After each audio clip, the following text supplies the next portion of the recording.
একঘেয়েমি ডিমের রেসিপি খেয়ে যখন আর ভালো লাগে না, তখন একবার কিন্তু ডিমের এই রেসিপিটি অবশ্যই ট্রাই করে দেখতে পারেন। ডিমের ঝোল, ডিমের কারি কিংবা ডিম কষা কিন্তু আমরা প্রায়শই খেয়ে থাকি।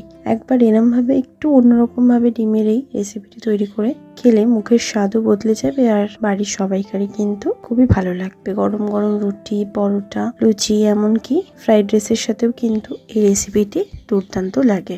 একবার রান্না করে দেখুন, বাড়িতে কোনো গেস্ট এলেও কিন্তু এই রান্নাটা তৈরি করে তাদেরকে খাওয়াতে পারেন। নমস্কার বন্ধুরা, অনুশ্রী রান্নাঘরে আপনাদের সবাইকে স্বাগত।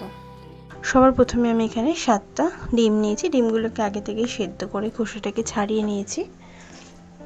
এরমভাবে কেটে নিয়েছি ডিমগুলোকে ছুরির সাহায্যে।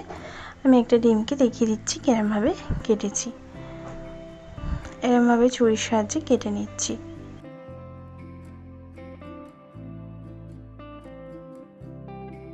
সব ডিমগুলোকে এরমভাবে কিন্তু আমি ছুরির সাহায্যে কেটে নিয়েছি একটু একটু করে। এরপর একটা মিক্সিং জারে দিয়ে দিচ্ছি অর্ধেকটা পরিমাণ নারকেল কুচি, দিচ্ছি 3 চামচ পরিমাণে সাদা তিল,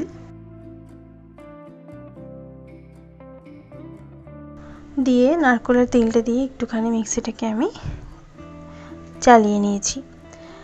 এরপর এখানে দিচ্ছি একটা মিডিয়াম সাইজের টমেটো কুচি আর একটা মিডিয়াম সাইজের পেঁয়াজ, আর দেব সামান্য একটুখানি ধনেপাতা। এই সব উপকরণগুলোকে আবারও ভালো করে মিহি করে আমি বেটে নেব। মশলাটা আমার ওইদিকে বাটা হয়ে গেছে। এদিকে গ্যাস অন করে একটা কড়া বসিয়ে দিয়ে তার মধ্যে দিয়ে দিয়েছি একটুখানি পরিমাণে সর্ষের তেল। তেলটাকে ভালো করে গরম করে নেব। তেলটা গরম হয়ে গেলে ডিমগুলোকে আমি তেলের মধ্যে দিয়ে দিলাম। ডিমগুলোকে দেওয়ার পর দিচ্ছি সামান্য একটুখানি হলুদের গুঁড়ো আর একটুখানি সামান্য লঙ্কার গুঁড়ো। হলুদ আর লঙ্কার গুঁড়োটা দিয়ে ডিমটাকে হালকা লালচে করে আমি ভেজে নেব। ডিমটা হালকা লাল করে ভাজা হয়ে গেছে। ডিমগুলোকে এবার তেল থেকে তুলে নিচ্ছি। এবার ওই কড়াতেই দিয়ে দিলাম আর একটু পরিমাণে সর্ষের তেল।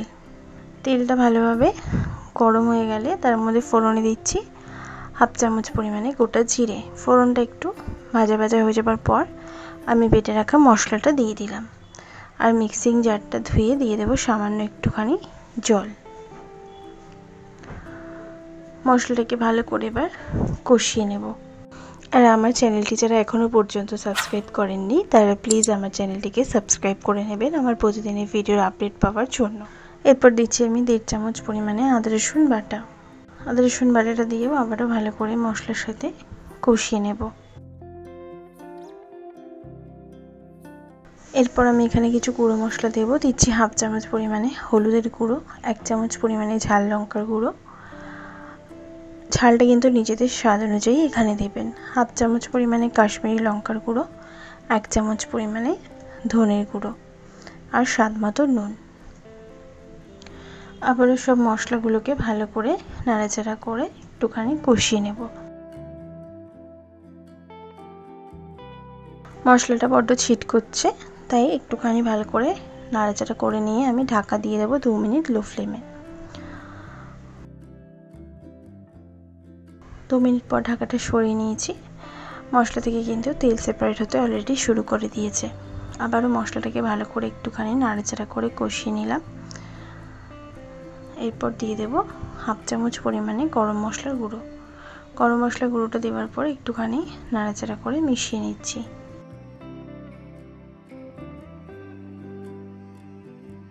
মশলাটা আমার ভালোভাবে কিন্তু কষানো হয়ে গেছে।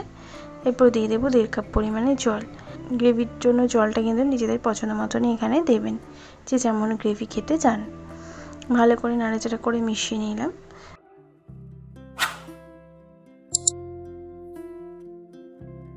দিয়ে দেবো একটুখানি 1 চামচ পরিমাণে কাসুরি মেথি। হাতের সাহায্যে একটু এরমভাবে ক্রাশ করে দিচ্ছি।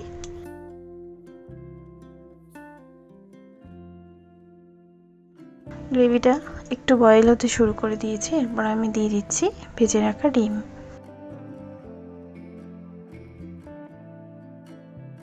ডিমগুলোকে দিয়ে একটুখানি ভালো করে নাড়াচাড়া করে নিলাম। এরপর ঢাকা দিয়ে 5 মিনিট মিডিয়াম ফ্লেমে আমি রান্নাটা হতে দেব। 5 মিনিট পর ঢাকাটা সরিয়ে নিয়েছি। ঢাকাটা সরাতেই একটা দারুণ সুন্দর কিন্তু গন্ধ বেরোতে শুরু করেছে।